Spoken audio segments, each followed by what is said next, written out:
15.25, and here 15.66. Okay, so it's about a 0.4 difference. Okay, which again is about what I consider to be significant. So we can see here how it behaves over the resolution. Same thing, our free and our work. We can compare statistics, and you can see our average B factor is slightly high, but this is normal. Do you have any idea why it should be normal?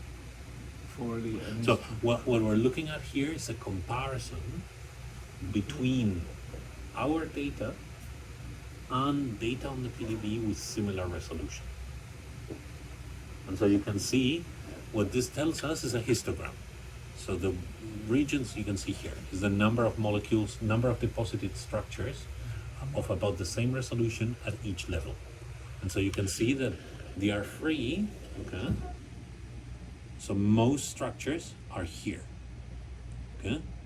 Which is, I don't know, probably, so if this is 15.2, this is probably 20, this is about 25, see? Okay? So, actually, let's give it like that, okay? And so we see it's much better than most structures of similar resolution, okay? This is the RMSD. And we see that for the RMSD, we're right, so for the angles, we're right where we should be. Red means we're the most, so we're average. Perfectly good. Clash scores how many atoms are too close to each other. And we can see that we're right at the bottom, and so there's a good distribution. We're, within the distribution, so where most are as well, isn't it? The R work, see, this is the position where most are, and we're right here at the very, very best. You see? Now, RMSD for bonds, same story. We are slightly better than average. You see? The orange would be the average, so we're slightly better than average. Now, the only place where we are much worse than average is the B factor. You see? Most would be somewhere here, and we're about twice as high. Now, my question to you would be, do you have any idea why? Well, do you have any justification for this? Or is this against expectation? Is this the refinement of the anisotropic? It's the anisotropic one. We can also take a look at this one, and you can see that this one produces about the same situation. Okay? Everything is above average except for the B factor. Any idea? Why? Think about it. What's the other name for the B factor?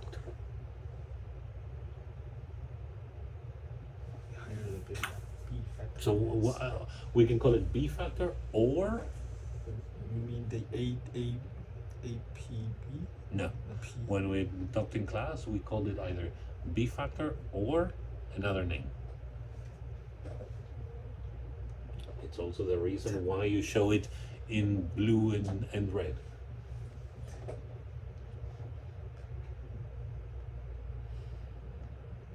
Any idea?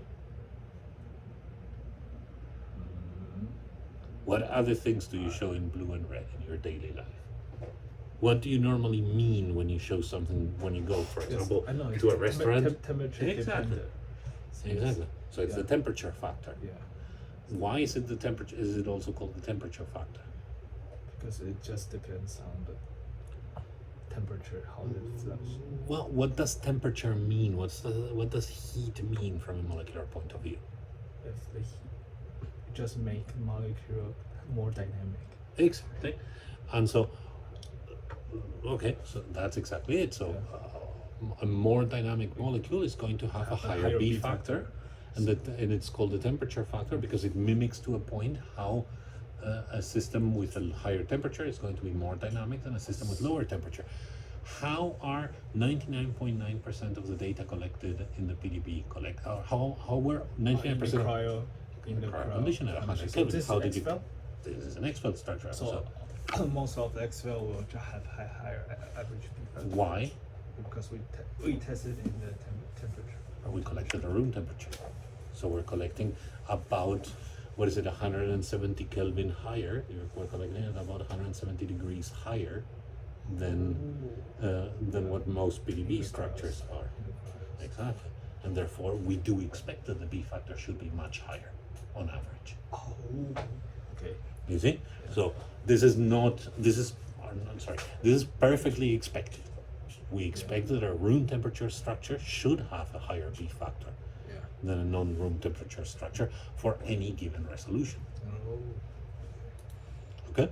so that's done. So which one will we need? So I to think you use? can start with this one, unless it, but always keeping a bit an eye to make sure that it doesn't get completely destroyed.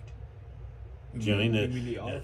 Exactly. So as you continue to refine, keep an eye here that you don't get too much of a separation. Okay? And so now you can close this guy here. You can close this guy here. Doing the same. Sorry? And now you can open it with Qt. And here you have it. Okay? And Here's the structure.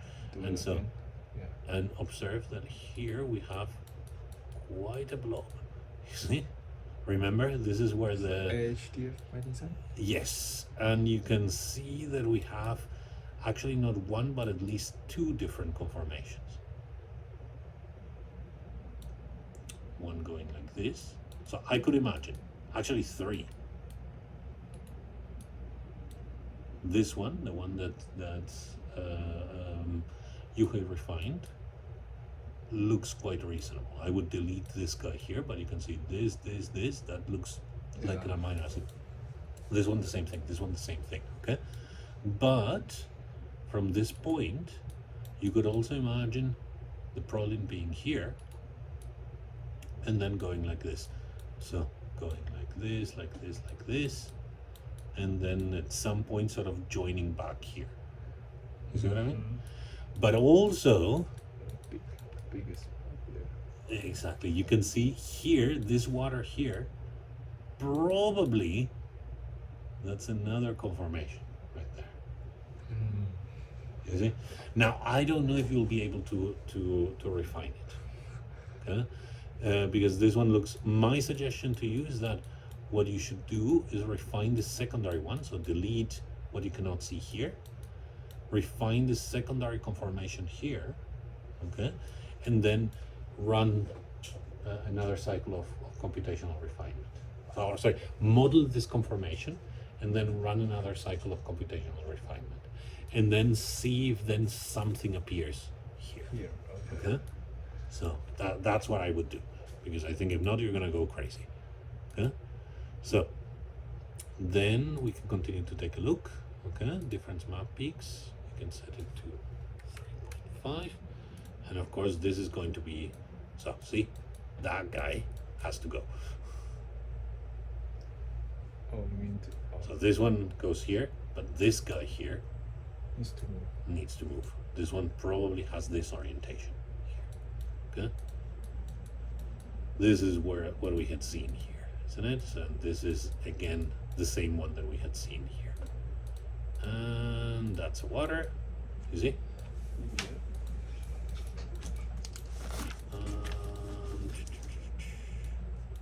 Here, what do we see?